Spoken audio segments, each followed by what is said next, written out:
Can y'all hear me? In the back? Okay, so I'm going to jump right in. When I was coming up on 7 years old, my alcoholic daddy choked me upside a wall and held a butter knife to my throat, spit whispering, "The fuck you telling my business for?" There was saliva gathered in the brown, indefinite corners of his mouth. His breath was mute because God knows vodka kills everything. His eyes balanced a sip of tears each.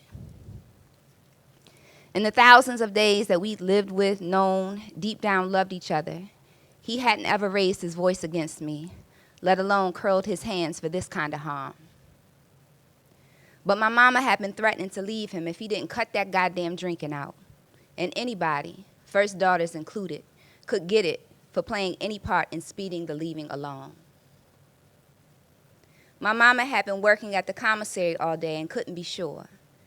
He was a slick pro and regularly got a pint of whiskey all up and through his blood without anyone much suspecting. Then he'd not stumble or stutter as added proof of his drunk genius. I gotta say, it was a wonder how he tucked the liquor places only he could feel, smell, see. It often took a quart of something and the slurring, the unintelligible blending of words for my mama to authenticate any hunches. If she had them, she was a sharp woman, just damn busy. But I'd heard the signature corner store bag rustling 1, maybe 2 times and knew. She'd asked, "Baby girl, your daddy been drinking?" And I nodded yes, because she would sit you down pretty, and because she smelled like hard work, shampoo, grit, a touch of lavender, safety. Because she had this best girlfriend way about her that made it so easy to tell her things. She was watching him attempt to lynch or stab me one from the stairwell, with a whole big baby in her belly and another clinging to her corn-fed hip. She said, "Take it easy, Chucky." And this deceptive voice, this voice of honey, this voice of sugar. She talked him down with messages of, "Tell me what's hurting, baby," and "Now you know I ain't going nowhere."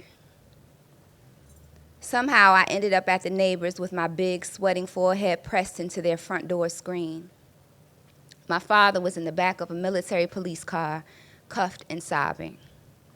I thought, well, this must be the end of family. But Lucille Clifton said things don't fall apart. Things hold, lines connect in thin ways that last, and lives become generations made out of pictures and words just kept. I would go on to survive many more endings before I discovered Miss Lucille or any other black woman writer who made it her business to tell me the whole wide truth about myself. Eventually, some decades after my daddy risked it all, I would say, fuck the word end. I would cease to believe in it. But before I describe that journey to disbelief, I want to be sure that we agree on the meaning of this sly word.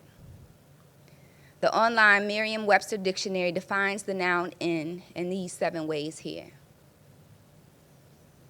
The definitions reference football, undertakings, and extremes, but I don't want anything to do with any of that. I'm in the best kind of love with numbers 1A and B.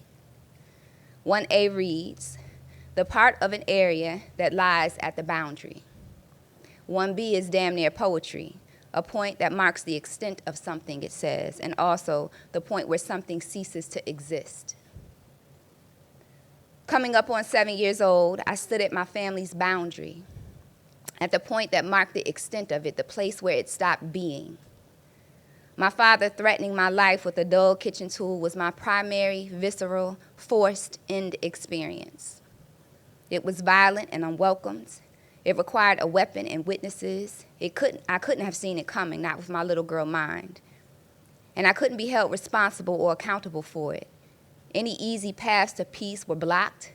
To my knowledge, my memory, my father never apologized or explained himself. The incident would set the standard for another 30 years of endings.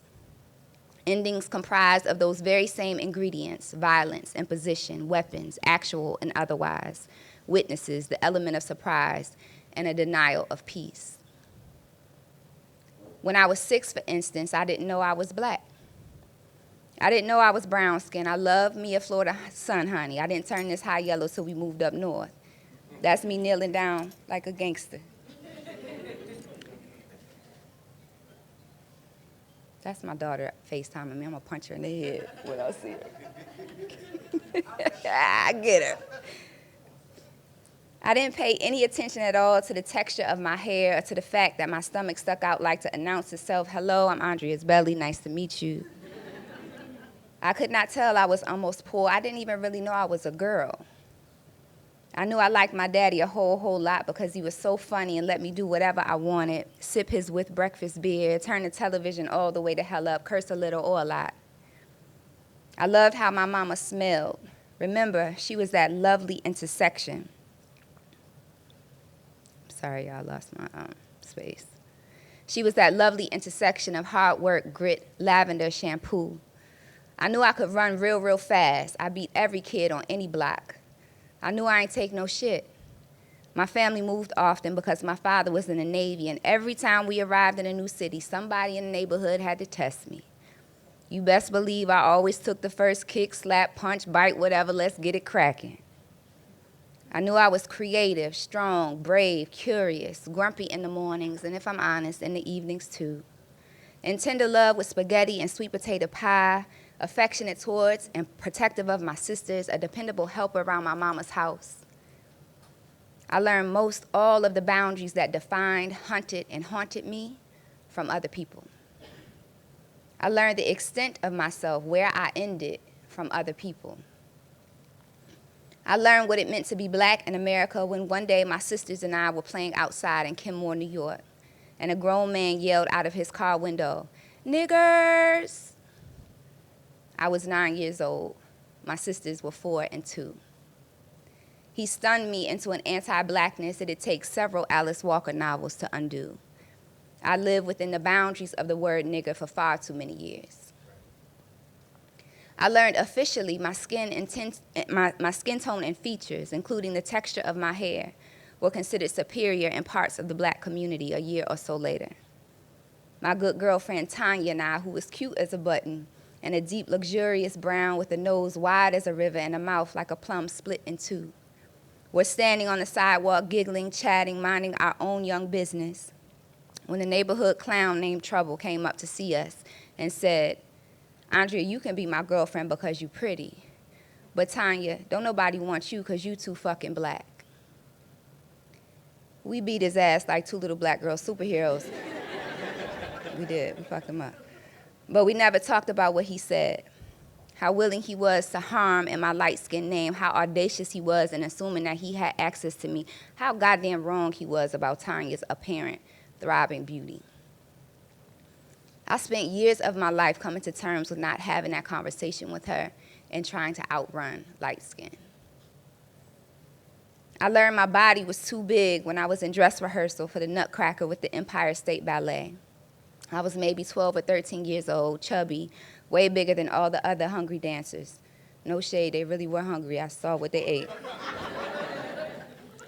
The director of the company saw me in my costume, particularly snug about the arms and stomach. She said, "But I mean, can she even fit the damn thing?" It took me 2 decades to recover from that remark, and I'm still at moments on particular anniversaries at war with my body. I learned I was a girl and that if I wasn't careful, that meant I could be eaten alive by boys when I went to Morgan State University. Up until then, I didn't know boys were raised and conditioned differently from girls. I didn't know they were told all their lives to consume us, to lie to us, to fuck as many of us as they could. I didn't know sex was one of their only acceptable gateways to emotion and that they tear us to pieces just to feel. The surrender, the intimacy, the sweetness, so abundant in pussy. I learned the language I was most comfortable speaking, called Black English, was not honored outside my circle of family and friends when I was 20. I was in line at a convenience store and a white man skipped me. I said, "Excuse me, but you ain't next." He said, "Why don't you learn to speak proper English before you go ordering people around?" I can laugh now, but his words cut so deep. I spoke like a valley girl for like 3 years after that. I wrote my first 5 short stories in standard English because I was so ashamed of the way me and my mama, yes, me and my mama, spoke.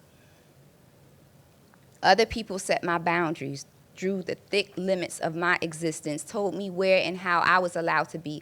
Other people determined my ends. I was a fat, high yellow black girl subject to random attack to be gobbled up by men and their ever hard dicks and justifiably ignored because my subject and verbs might or might not agree depending on however the hell I was feeling at the time. And believe me when I tell you, people cannot tell you you don't exist beyond a certain point or aren't valuable beyond the context of their small defensive thinking without those very daddy-given ingredients I told you about earlier. The endings always incorporate violence, imposition, weapons, witnesses, the element of surprise, and the stripping away of any path to personal responsibility for your life, to peace. In Toni Morrison's novel Beloved, an enslaved man named Sixo loves a woman on a plantation different from his. When he can get a weekend pass, he walks to see her. The journey is so far, 30 miles, that by the time he reaches her, he only has time to maybe plant a kiss on her forehead or cheek. He has to turn right around to be in the fields the next day by sunrise. Asked why he does it, why he loves the 30-mile woman so much, Sixo says, "She is a friend of my mind. She gathered me, man. The pieces I am, she gathered them and give them back to me in all the right order. It's good, you know, when you got a woman who is a friend of your mind." Black women writers like Morrison, like Clifton, shattered my belief in ends. They have been, I will always be friends of my mind. I come to them in pieces, fragmented, a girl, black, bound to particular harmful memories, speaking my own English, and they remind me I don't end there. Well, first they arrange the ends in these complex, glorious ways that make me goddamn proud to be all the roles the world would have me be. But then they remind me I don't end there. I read a Paul Marshall novel, and all of a sudden, without a bit of fuss, I'm 5 years old with no real biography. I'm a human, spiritual being who can dance her little tail off, back up all her words, read a chapter book in a day, face challenges fearlessly, and skate like a dream.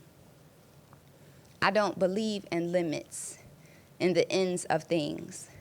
I discard violently imposed boundaries that strip me of my peace. I certainly don't think things fall apart. I believe they hold and forever connect. I believe an alcoholic father's life still becomes generations made out of pictures and words just kept. That's it.